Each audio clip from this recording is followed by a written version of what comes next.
Joining us now is former UN Special Rapporteur Michael Lynk. Michael, welcome. Good to see you. Now more than ever, how crucial is it to get aid into Gaza? For all the horrors and catastrophes we've seen over the last 22 months of this war, this is now the lowest point that I think we've seen. Each time when it gets worse, I think we say to ourselves, well, surely we've reached the bottom, and then the bottom lowers itself.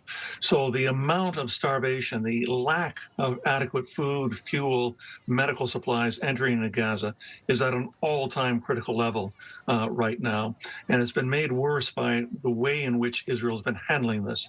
Israel imposed a full blockade for 11 weeks of food and fuel and medical supplies entering into Gaza at the beginning of March. Due to international pressure, it began to allow it in again near the end of May, but it forced the UN, most of the UN agencies out of Gaza and wanted replacing it with this Gaza Humanitarian Foundation, as it calls it, and has meant far fewer trucks per day are going in. When the UN was running the food distribution in up to the end of February, there were approximately 650 trucks a day on average entering into Gaza with humanitarian aid.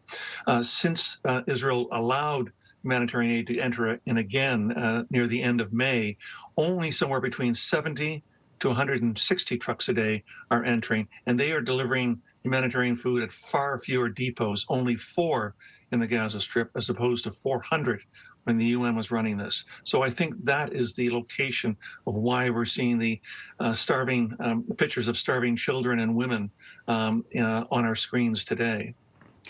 Has Gaza entered into a full-blown famine? And if not, how imminent is that?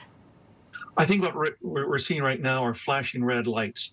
The UN simply doesn't have the data because of the nature of this war to be able to say with certainty that all of its criteria for meeting a famine is there.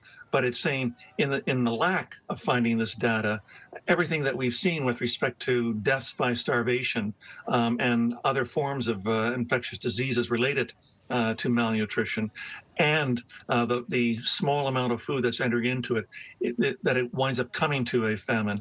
And we've heard the director of the UN World Food Program say, we can't wait for an official designation of famine to do something significant to get much more food and humanitarian aid in there. We have to do it now.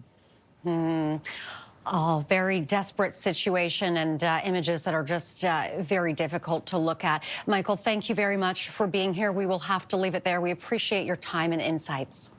Thank you very much for having me.